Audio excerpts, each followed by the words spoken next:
première fois, je m'autorisais à m'imaginer réaliser de nouveau des projets de vie. On espère que ce soit une erreur, vraiment une erreur. On prie pour que ce soit une erreur.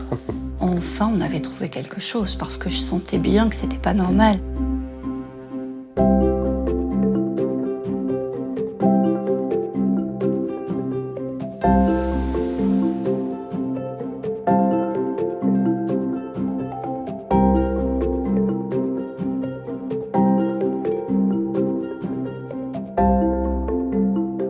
Les déficits immunitaires héréditaires ou primitifs sont un groupe hétérogène et complexe de maladies rares du système immunitaire. Elles sont génétiques pour la plupart d'entre elles et nous en connaissons maintenant plus de 450. Aujourd'hui, nous sommes à plus de 7500 patients vivant en France. Les déficits immunitaires primitifs sont manifestés par des infections, des complications allergiques, auto-immunes, inflammatoires, prolifératives, incluant des cancers.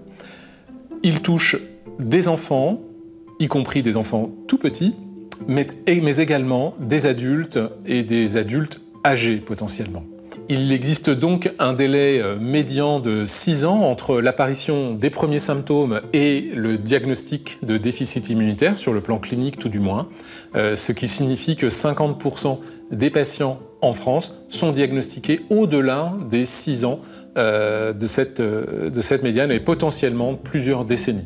Il y a donc un retard diagnostique qui peut être préjudiciable pour les patients puisqu'il peut être accompagné de complications chroniques, par exemple une dilatation des bronches qui peut elle-même se compliquer de surinfection bronchique, de suppuration bronchique et de pneumonie. Avec le plan national maladies rares, le ministère de la Santé, et grâce au soutien de l'Association nationale de patients IRIS, en 2005 a été créé le centre de référence des déficits immunitaires héréditaires, qui s'appelle le CEREDI.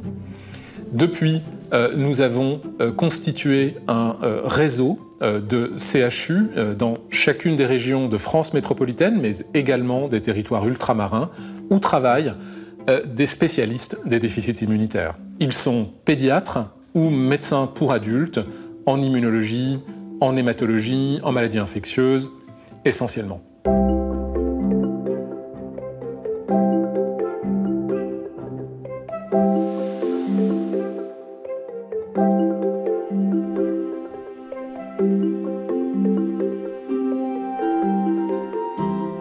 J'ai enchaîné plusieurs sinusites. Ça commençait toujours par une sinusite, donc avec des douleurs au niveau maxillaire. Et étant donné que je suis asthmatique, la sinusite partait très vite, tombait très vite en bronchite.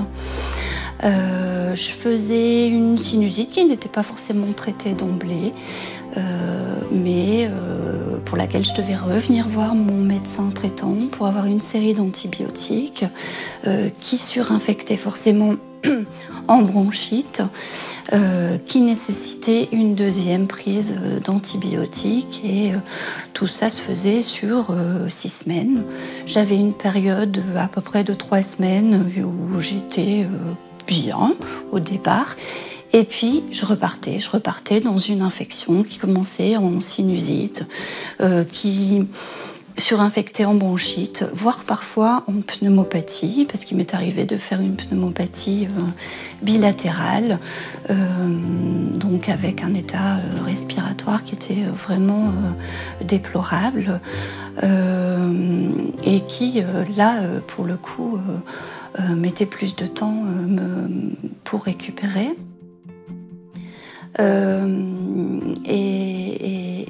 Et puis voilà, ça a duré des années, ce cycle où j'avais 6 semaines, où j'essayais tant bien que mal de continuer à travailler, de sortir avec mes enfants, d'avoir une vie tout à fait normale.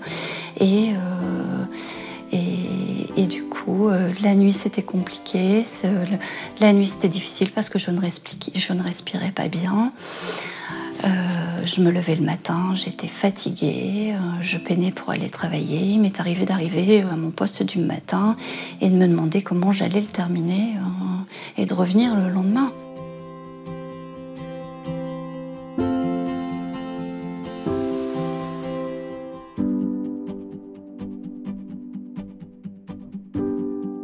quelle que soit la saison, parce qu'au départ, effectivement, on me disait que c'était des infections hivernales, et ce que je pouvais tout à fait comprendre avec mon asthme, que c'était surtout mon asthme qui se déstabilisait, et effectivement, c'est le cas, mais mon asthme s'est de plus en plus déstabilisé au fur et à mesure des infections répétées. Et il s'est avéré que l'été, en plein mois de juillet, je pouvais faire une sinusite quand même et surinfecter. Donc c'était des départs en vacances où j'étais persuadée d'aller voir le médecin traitant et de pas profiter, de pas avoir cette période de repos aussi pour mon organisme.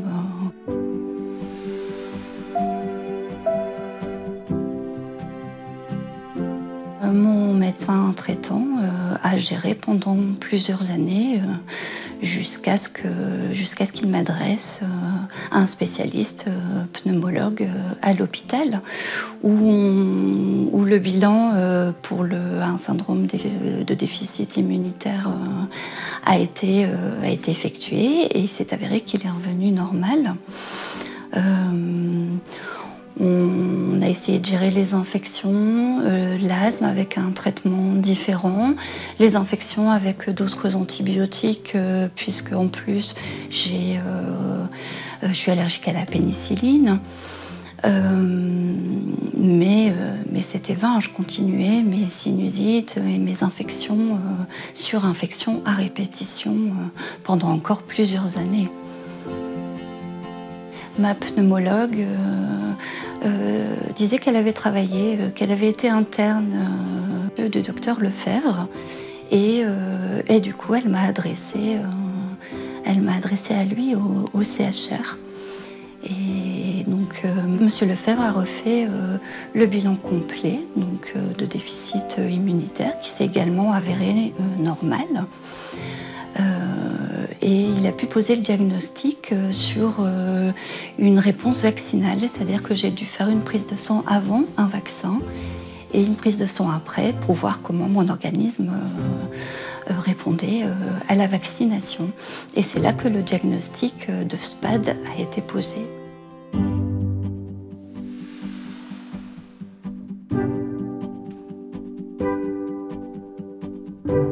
Alors c'était assez étrange parce que j'étais contente de me dire que enfin on avait trouvé quelque chose parce que je sentais bien que c'était pas normal d'enchaîner des infections à répétition pendant une petite dizaine d'années. Et en même temps, à ce moment-là, je me disais, mais est-ce que je vais avoir un traitement ? Est-ce que je vais pouvoir avoir un traitement efficace et adapté ?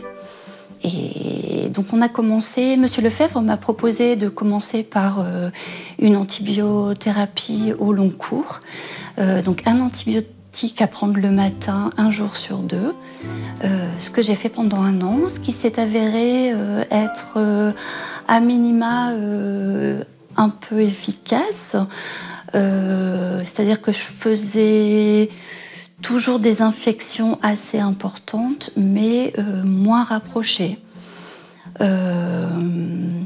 Et au bout d'1 an, par contre, je ne supportais plus vraiment l'antibiotique et on a été obligé de l'arrêter. De ce fait, Monsieur Lefebvre m'a proposé de passer aux injections d'immunoglobulines. Donc, nous avons commencé donc c'est un traitement relativement simple qui se fait par une injection par semaine en sous-cutané. C'est un traitement que je définirais de très peu incommodant par rapport aux bienfaits. Ça a tout changé, c'est-à-dire que c'est le jour et la nuit, avant, après le traitement. Je n'ai plus enchaîné, je n'ai plus fait même d'infection. J'ai commencé le traitement juste avant l'apparition de la Covid. Et je n'ai pas fait de sinusite depuis la mise en place de ce traitement. Je n'ai pas fait de bronchite. Je n'ai plus de pneumopathie. Je revis tout à fait normalement. Je travaille tout à fait normalement. Mon asthme s'est de nouveau stabilisé. Je dors. J'ai repris du poids. Tout a changé.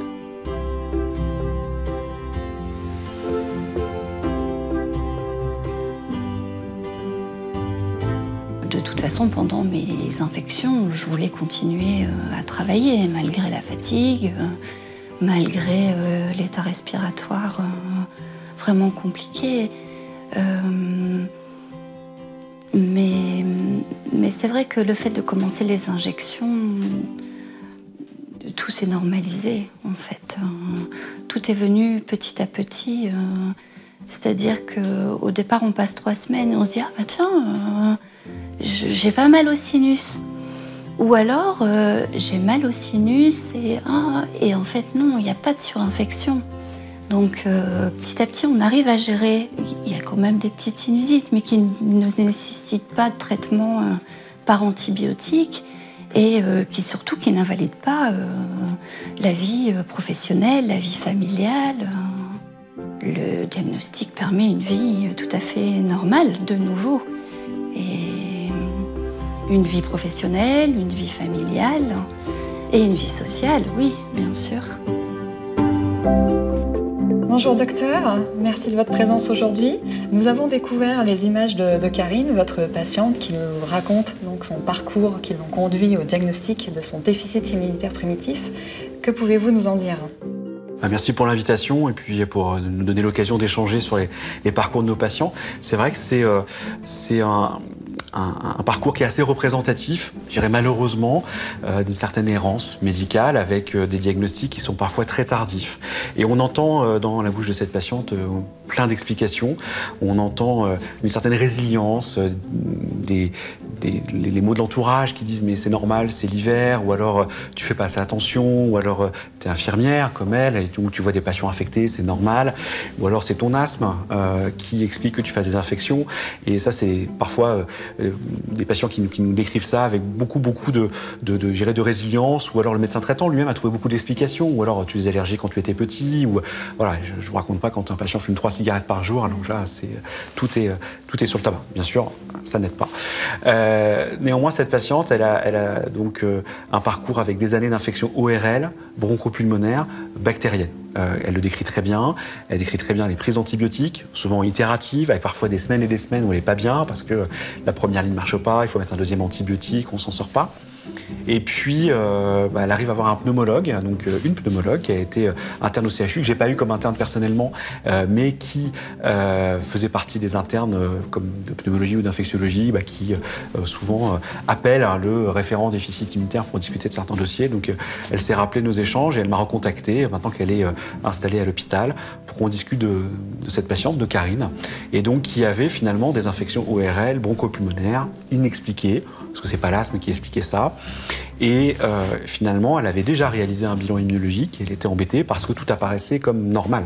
C'est-à-dire que sur la prise de sang, quand on fait le dosage pondéral des immunoglobulines, ce qu'il faut faire chez ces patients, les IgG, les IgA, les IgM, c'est normal selon le laboratoire, on se dit bon, peut-être pas de déficit immunitaire. Après, on peut faire les sous-classes d'IgG. Et là, on peut avoir un déficit, à nouveau, qui ne suffit pas à faire un diagnostic, mais on peut avoir une anomalie sur cette prise de sang. Et chez ces patients, eh bien, le bilan immunologique apparaît comme normal. Quand on regarde les prises de sang, tout est dans les normes du laboratoire. Donc c'est là qu'il ne faut pas s'arrêter, c'est là qu'il faut adresser quand même aux spécialistes, c'est là qu'il faut chercher autre chose. Et ce autre chose chez ces patients, c'est un déficit très sélectif de synthèse d'anticorps uniquement contre ce qu'on appelle les polysaccharides. Et pas n'importe quel polysaccharide, ceux qui sont sur la capsule de ces bactéries encapsulées, dont on a tous entendu parler à la fac de médecine, le pneumocoque, l'hémophilus, le streptocoque A, celui qui donne les angines. Et ces patients ont un déficit qui est restreint à ces bactéries-là. Mais c'est suffisamment important pour faire des infections comme Karine l'a décrite, des sinusites bactériennes, des bronchites bactériennes, des pneumonies, parfois très sévères. On peut aller en réanimation sur ces pneumopathies-là, des méningites. Donc, pas un petit déficit, même si on dit qu'il est sélectif, les conséquences infectieuses peuvent être majeures. Et puis quand ça se répète, que ça altère la qualité de vie, eh bien, on a des traitements à proposer derrière. J'y reviendrai. Donc comment on fait le diagnostic? Elle l'a dit, on fait un vaccin. En fait, on prend le pneumovax, il y a des polysaccharides dedans, on dose les anticorps avant, on dose les anticorps après. Donc là, c'est affaire de spécialistes, il faut avoir l'habitude, l'interprétation des résultats, l'accès au laboratoire qui, à la méthode de référence, fait qu'il faut absolument référer le patient à un spécialiste. Mais si c'est le bon diagnostic, si le patient ne fabrique pas d'anticorps après le vaccin, on comprend que quand il fait les infections, elles se répètent parce qu'il ne fait pas de nouveaux anticorps, malgré la répétition des infections. C'est ça qui n'est pas normal. Et donc quand on fait ce diagnostic de SPAD, ou déficit sélectif de réponse aux antigènes polysaccharidiques, on a différentes stratégies de prophylaxie, comme les antibiotiques, on en a parlé, mais parfois les immunoglobulines sont indispensables quand les infections sont fréquentes, trop graves, mais surtout trop fréquentes. Et là, on voit le résultat. Un diagnostic, certes, pas facile, qui nécessite d'avoir un peu l'habitude, et un traitement derrière qui permet d'éviter les infections. Et là, le patient voit le bénéfice de ce diagnostic et des traitements qu'on peut proposer derrière, alors que la prise de sang avait l'air normale. Eh bien, merci beaucoup pour votre éclairage sur le parcours de Karine. Nous allons prendre justement de ces nouvelles.